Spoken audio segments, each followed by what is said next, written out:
Hello, and welcome to ICA in Conversation that broadcasts on the second and fourth Wednesdays of each month, focusing on current issues and challenges in the context of compliance and counter financial crime. I'm Tim Tyler, and coming up, we're going to consider our role as leaders in a time of global uncertainty. And to do this, I'm delighted to be joined by Sian Dalrymple. Sian is the Chief Compliance Officer at Maples Financial Services. In addition to her current role, Sian has held roles as Group Chief Risk Officer and Group Head of Compliance at multinational organizations, including several banks. She's hugely experienced and passionate, as well as being an engaging speaker. So, Sian, thank you so much for joining us. Tim, thanks very much. Delighted to be here and looking forward to our conversation as always.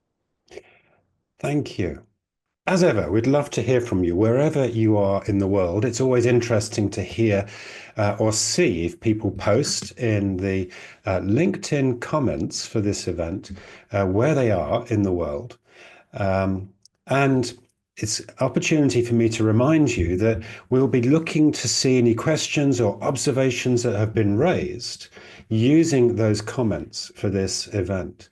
And we're going to follow the usual format of 20 minutes conversation, followed by 10 minutes as an opportunity to respond to any questions that you may raise. I will try and keep an eye on the comments in case there's anything that you raise in the meantime. But let's push on. And as we begin, can I very briefly set the scene?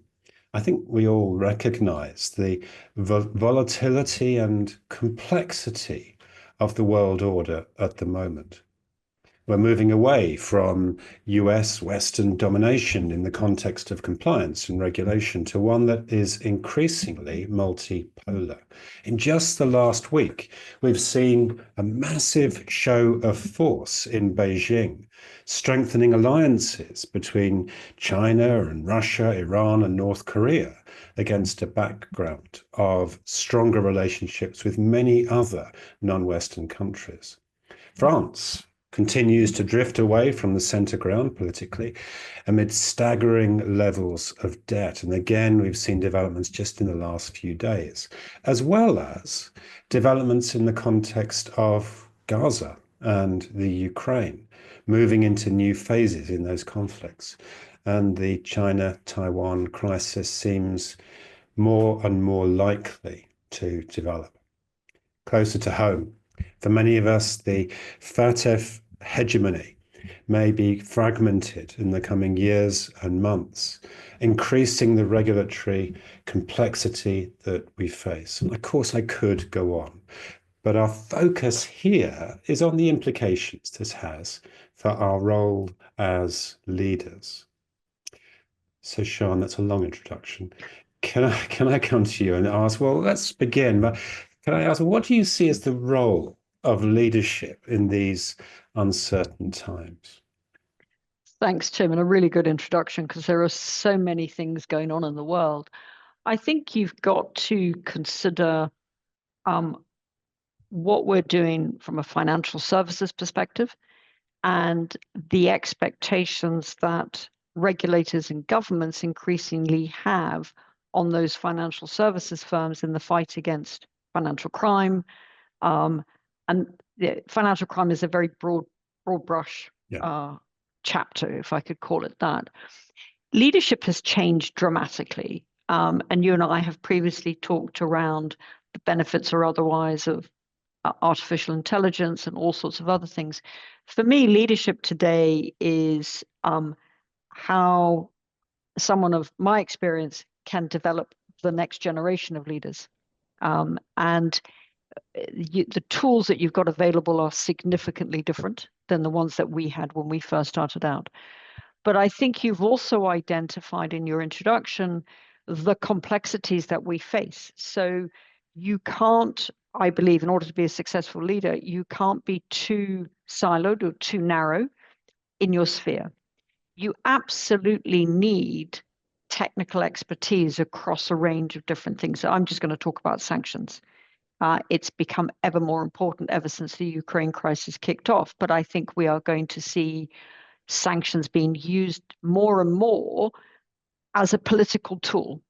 So Yes. you need to have a degree of expertise in that.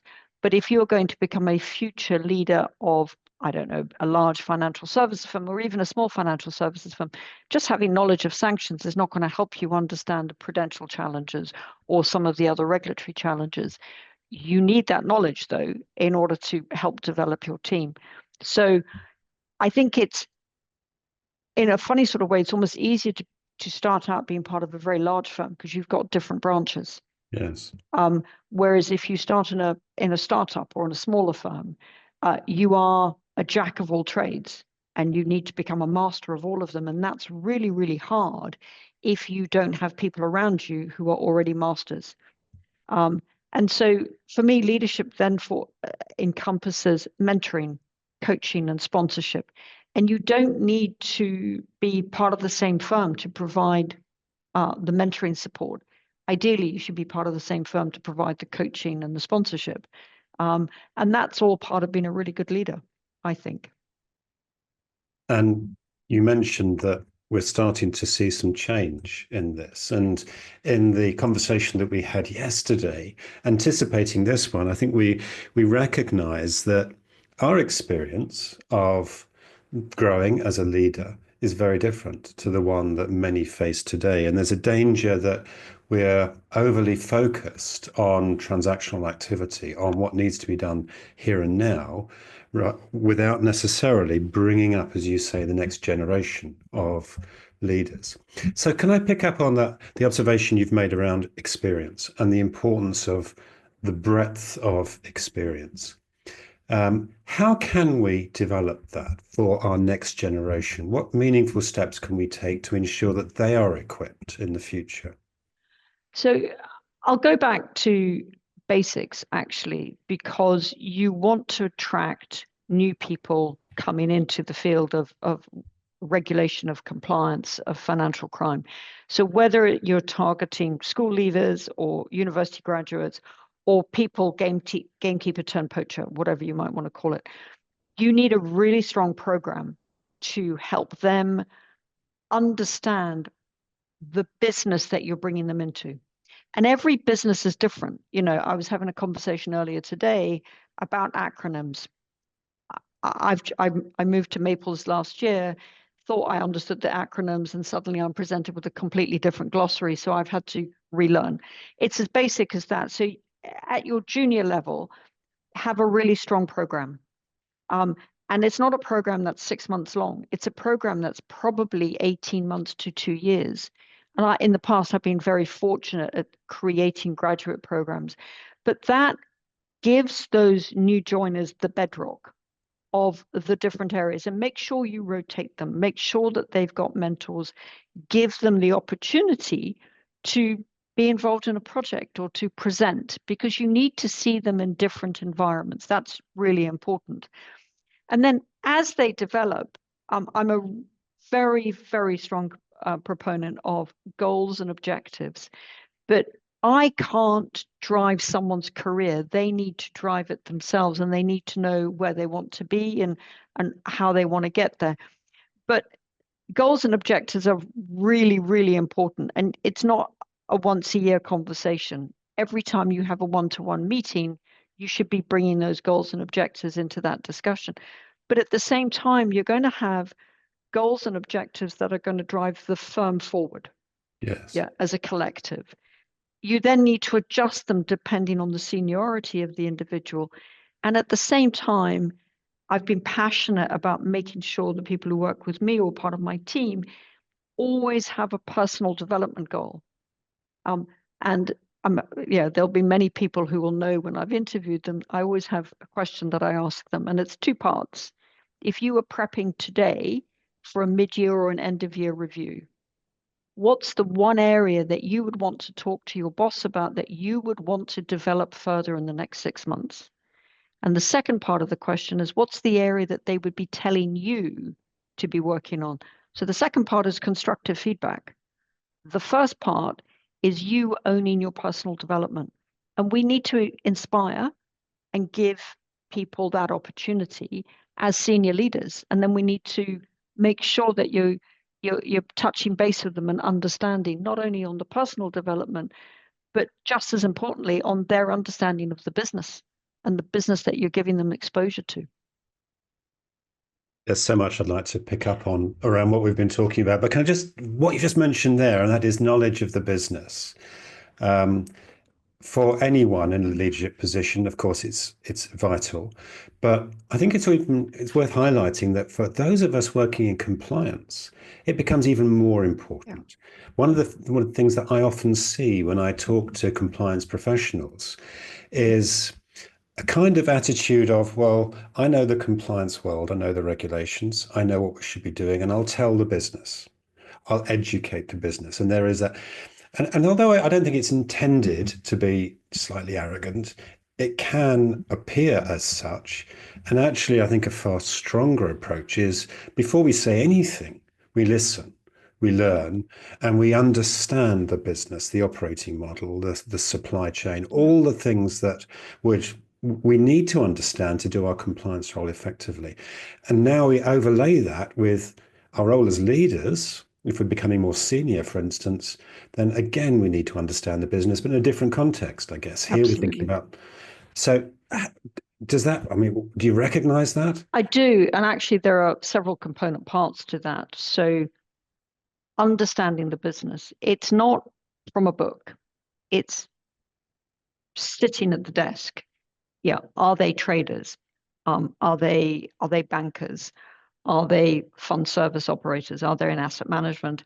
Are they crypto chain traders? Whatever it might be, you need to really understand what each one of them does. And, most people love telling you what they do.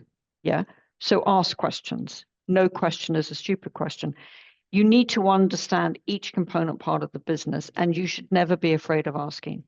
So that's the first element of it. Don't sit at your desk, get up, walk around. Yeah. The level of knowledge that you hear, the water cooler. And I think post-COVID, it's become far harder because a lot more people they like working from home. Some are a little bit more wary about how they interact with more seniors. I would actively encourage everybody, the more junior you are, spend more time in the office. Get up, walk around, meet people, ask what they do, try and connect the dots. Compliance officers in the old days, it was computer says no, last person out the door, turn the lights off type thing. We're not there as the complaints officer or the business prevention officer. We're there to help the business facilitate their growth in line with regulation. So I was taught years ago, if you couldn't draw what they were trying to do, let's talk about a derivative trade, it wasn't going to work. Yeah. So tell them to go back and think again. But equally, if you saw clear rules and regulations that said no, i.e. jail bars, just tell them the regs say no. And I have a wonderful ex-colleague, girlfriend, we've known each other for many, many years. She used a brilliant analogy, which I now use when I train people. We're the brakes on that Grand Prix car. Yeah. The business are driving it. They want to get around that track as fast as possible. We are the brakes, we're the pit stops, we're the chicanes. We're there to get them around the track safely. And if it means 18 or 20 stops because you've got a problem with your tires or whatever it might be, then you can then choose whether you actually want to go around that track. We're not stopping you. We're putting some safety barriers in place. But you need to be able to articulate that to the business. And as a senior leader, you need to also articulate that to the rest of your team as to why you're doing it. And I think that's really, really important. If you don't, I probably over communicate, my team will tell you, but if you don't communicate what you're trying to get to your own team, how are they going to be able to work with the business? Yeah. And I once learned a wonderful phrase, help me understand. Yeah. So just that walking around the water cooler opportunities and asking the right questions. And I think with that being genuinely interested and unpacking, exploring what's going on, and as you say, joining the dots, that will give us the knowledge of the business. And it will also help us to understand the language. You mentioned acronyms. I guess that's part of it, but it's also about, personalities sometimes. Are some individuals are quite risk averse, and we kind of know that and handle them in a slightly different way, perhaps.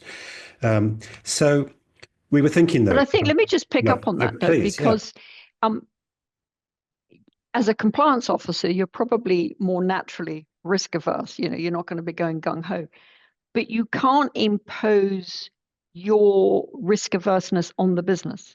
You need to understand what the business are trying to do, and you therefore need to articulate why you need those roadblocks, to help them get safely. So you can't impose. To your earlier point, you cannot be arrogant and go, it's my way or the highway. Yeah, absolutely. And although I think that some of this is an evolving position, and arguably compliance 10, 15 years ago was a little bit more binary. Yes, no, computer says, as you mentioned before. Yeah. So we're thinking, of course, about leadership. And so can I bring us back to thinking about the quality and nature of leadership that we need to demonstrate in this period of uncertainty? So there is so much uncertainty.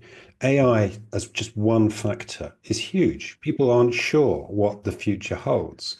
So we've lost Sian. I sure see her again shortly. Oh, we lost you momentarily, Sian, but you're back. Sorry about that. That's okay. Don't worry. Just as you were talking about AI. So well, maybe that's it. It's the system that is acting, but there's so much uncertainty that we face, even just at a career level. What is our job going to look like 5 years, 10 years from now? Yeah. What's the role of a leader in this context? How can we be part of a solution rather than the problem? Really good question, Tim. And I think there are sort of some component parts. What is a good leader? In my book, it is someone who listens to understand. It's someone who can communicate at all levels. As a senior leader, hopefully you have a seat at the table with the boards, with the committees. If you are part of a much larger firm, they may well have processes to get you exposed to committee meetings and therefore to internal board meetings, external board meetings. Smaller firms, you don't have all of those different infrastructures necessarily. So sometimes you're thrown in at the deep end. And so it's really important that you find mentors and coaches to help you understand how to navigate those paths. Super important. Never, ever be afraid to say, never been to a committee meeting, never been to a board meeting. What do I do? You must get guidance and advice, because there's a structure to what you want to explain to a committee. There's a structure to what you want to say at a board meeting. And there are some firms and some governments that do brilliant jobs in terms of shadow meetings and stuff like that. I've always said, ask. If you don't ask, you're not going to know. So that's one aspect which is really important. I think the other one that you touched on, which is something that I'm constantly thinking about, and one that you and I have discussed in the past, which is the role of systems and AI and the future. And AI is not going to get rid of any of our jobs. AI used properly should enable some of us, particularly those who are in the financial crime space, whether it's monitoring, transaction monitoring, but also on the regulatory, the non-financial crime challenges that we have around people's behavior. Having the right AI tools should actually make our jobs far easier if you use them properly. But what you've then got to think about are the juniors coming into our world. And there's an awful lot of people frightened that AI is going to replace them. You still need those juniors. And your role as a senior leader is to adjust how you look at those juniors, because they are the future leaders. If you don't have the juniors coming in, you don't retire, you don't hang up your boots, and you're being a really poor senior leader. But what you've got to do is you've got to adjust and you've got to move with the times. And I think that is a really crucial part of our leadership in today's world, because AI is here to stay. but it's how we use it. And that's just one component part. But I also think as senior leaders, we have a duty to help our teams understand their role in the hierarchy, their role in the firm, their role with external parties. And it's not just the regulator, it's your clients, it's the community. Increasingly, we are very engaged with our community. As a senior leader, what's your place in all of that? And if you're not asking questions, you're not helping yourself, but most importantly, you're not helping your team or your firm. So, of course, there are different leadership styles, and we know that just simple asking questions, and I love the expression that you use, listen to understand. And I think that captures so much of what we're trying to do. We don't just ask the right questions. It's even more important that we're really engaged with the answers. And sometimes that means listening to what's not being said as much as to what is being said. So a quick recap.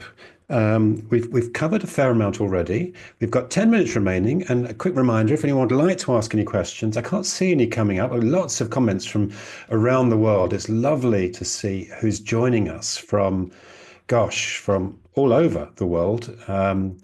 So thank you for sharing that. But please let us know if you've got any particular questions or observations. But can I just recap where I think we've got to, Sian? We've talked about the importance of leadership, of course, and we've recognised that senior leaders have a key responsibility to nurture and enable and facilitate the growth of our more junior members of staff. And in doing that, we've talked about the importance of a program. And that leads me to a question I'd like to ask in a moment, and that is, well, what do we do if we're a junior leader and we aspire to grow and there isn't that program? But let me just finish, if I may, just summarizing where we've got to. So we've got the opportunity to do a number of things to nurture junior leaders, mentoring, a program, the importance of goals and objectives that you've talked about. And I think both emphasize the absolute importance of understanding the business as a leader and as a compliance professional. We've gone further and talked about the ability to engage with the business, to understand the culture, the language, to have a seat at the table. And we've talked about risk. You didn't say this, but I'm going to paraphrase a little. I think maybe our role as compliance professionals is to run towards risk. That's our domain. That's what we enjoy. We may not like it, we may not be comfortable with it, but that's what we're here for. That's part of what we do. So that's where we're up to. But can I go back to that question that I left hanging in the air? Sure. For many here, they won't have the benefit of perhaps someone like yourself, Sian, who's looking out for them, thinking about their development, asking those sorts of questions, and maybe even mentoring or putting them into some kind of a program. What do people do who don't have that kind of support, but they could nonetheless have wonderful qualities and an aspiration to leadership in the future? Great question, Tim. And it's one that I've been asked in the past. It's really important that you have a sense about where you want to be. And I've always said, don't specialize too quickly. So if you think you've suddenly gone down the transaction monitoring or the sanctions line and you want to broaden out, then put up your hand and ask for that broader exposure. Increasingly, you need qualifications. When I started this gig, there was no such thing as a certification or a diploma or a university degree, let alone ICA or anything like that. You learnt on the job. Today, there's such a wealth of information out there, courses, certifications, diplomas. There are associations. Every country has a compliance association. A lot of them do webinars and talks. Get involved, understand, and just create your own personal development plan. It doesn't need to be over a year. Do it over 2 or 3 years, and then just plug away and engage with your manager about these are my aspirations. Am I barking mad? How can you help? You can't run around and ask someone to be a coach. What you should be saying to your boss is, when you see me in meetings, can I get constructive feedback, both positive and negative? Yeah. You should never give negative feedback. You should give someone constructive feedback so they can grow.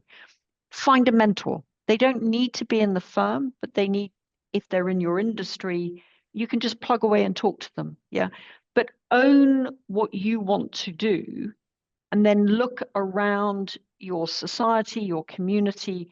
What is there out there? Is there a local association you can become a member of? Are there extra courses that you can do that will give you that broader brush of information?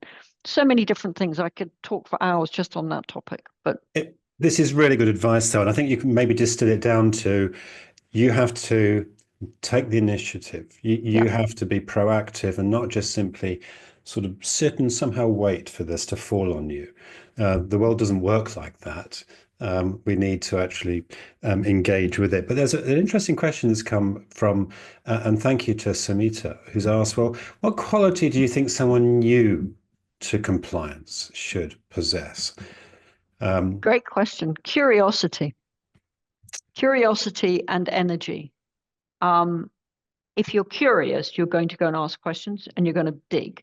Years ago, I was once told that women make great compliance officers because we can multitask and we're like a dog with a bone. We don't let go until we've got the answer. But you also need energy because there are so many different things going on. Yeah, Yeah. And how do you spin plates? But curiosity, numero uno. brilliant. Yeah. Thank you. Um, and and that is an enduring piece of advice. I think it applies not just to someone who maybe is new within compliance, but at every level, even to Yeah. to you and I guess, Sian, just Definitely. remaining curious. Yeah. And we were talking just before this conversation about AI, of course, and there's so much there to be curious about. I think we could agree. Yeah. So far then, we've thought about the qualities of a leader, and we've thought about the way in which we can develop those qualities and how we as senior compliance professionals can enable others to develop and we can nurture that future generation of leaders. I think this is all really good, useful advice for those of us that perhaps have got a lengthy career stretching ahead of us. We're going to bring this to a close shortly, but we've got a couple more minutes remaining. Could I ask, as we bring this to a close, what particular advice would you like to offer, particularly those individuals who aspire to senior leadership, maybe earlier in their career? You've talked about a number of things that I think would already be relevant to this question about engaging, being proactive, asking, looking for a personal development plan, and so on. What else might you say to finish? What would you like to leave ringing in our ears? For me, being a really good leader is understanding your style of communication. I'm a diplomat and I was incredibly lucky to live all over the world, but your style of leadership needs to adjust to the culture and the location that you're working in. Your style of listening and how you own the room on a particular topic. You know, we all go to meetings. Are you there as the subject matter expert? Are you there just to fill the room? Are you there as a committee member? What are you doing? So future leaders, it comes back to curiosity and it's understanding how good is your communication. And I was talking to someone just earlier today going, great, you've done all of this induction, but did you actually ask if they understood? Did you put full stops in? It's not a question of having a knowledge test. It's how, just because you've got that knowledge doesn't mean they've got the knowledge. So don't talk in acronyms and things like that. So your style of communication will define the style of leader you are.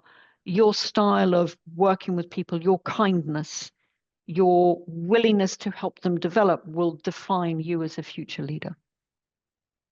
Brilliant.